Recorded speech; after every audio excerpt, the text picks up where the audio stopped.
बोलो श्री कृष्ण भगवान की जय। पुरुषोत्तम मास की जय। अधिक मास की जय। 17वां अध्याय, क्योंकि 15 और 16 कल पढ़ लिए थे, आज है 17वां।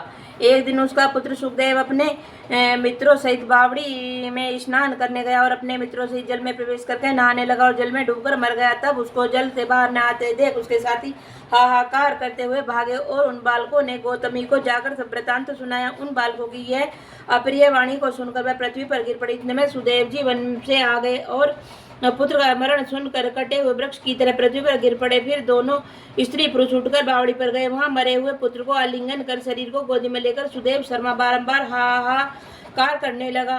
गोदी में पड़े हुए मृत पुत्र को देखकर रोने लगा और विलाप करते हुए कहने लगा, हे पुत्र, मेरा सोच हरने वाली मनोहर वाणी को और मेरे मन को आनंद दो। तुम अपने वृद्ध माता पिता को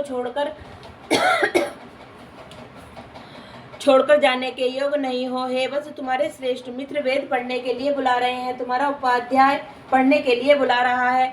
तुम इस समय कैसे सो रहे हो? मैं तुम्हारे बिना नहीं जीऊंगा, ना ही घर जाऊंगा।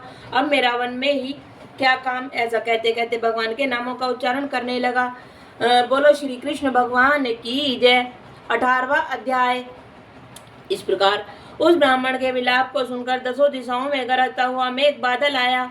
उस मेघ से पर्वतों को कंपायमान करता हुआ, तीक्ष्ण स्पर्श करता हुआ बड़े वेग से वायु चलने लगी और अत्यंत जोर से वहां बिजली चमकने लगी और मेघ शब्द कैसे चारों दिशाएं पूरित हो गईं। इस प्रकार 1 मास तक ऐसा जल वर्षा की सारी पृथ्वी जल से भर गई, परंतु पुत्र शोक की अग्नि से तपे हुए उस ब्राह्मण को कुछ भी मालूम न हुआ। न उसने पानी पिया, न भोजन किया। पुनः पुनः इस प्रकार पुकारते हुए ही उसको सारा मास व्यतीत हो गया। वह मास श्री कृष्ण भगवान का प्रिय पुरुषोत्तम मास था। सो अनजाने में ही उस ब्राह्मण से पुरुषोत्तम मास की सेवा हो गई, जिससे अत्यंत प्रसन्न होकर श्री कृष्ण भगवान प्रकट हो गए।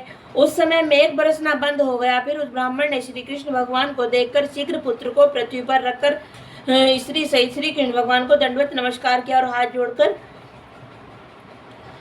श्री कृष्ण भगवान के आगे बैठ गया। अनजाने में पुरुषोत्तम मास के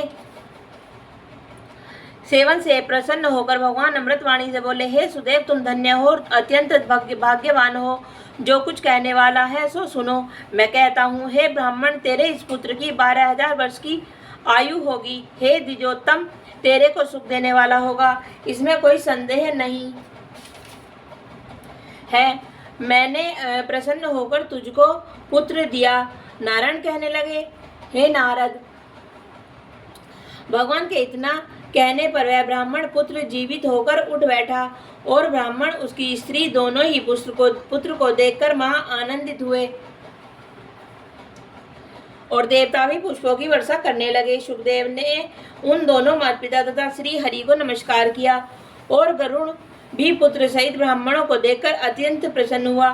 तब ब्राह्मण आश्चर्य युक्त होकर श्री हरि को नमस्कार कर हाथ जोड़कर गदगद वाणी से संशय काटने के लिए आनंद सहित भगवान से पूछने लगे, भगवान, मेरे 4000 वर्ष तक निरंतर महाकठिन तप करने पर आपने जो कठोर वचन मुझसे कहे थे कि मेरे 7 जन्मों से भी पुत्र का सुख नहीं, उस वाक्य के उल्लंघन हेतु और मरे हुए पुत्र को जीवित करने का कारण क्या है?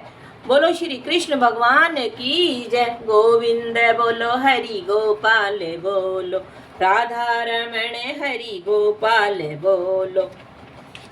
राम की जय जय बोलो, श्याम की जय जय, दशरथ कुमार चारों भाइयों की जय जय। मेरे प्रभु राम जय जय राम, करो कल्याण जय जय राम। सियापति राम जय जय राम, रम मंगल भवन मंगल हारी, दीन दयाल विरद सम हरौ नाथ मम संकट वारी। बोलो श्री कृष्ण भगवान की जय।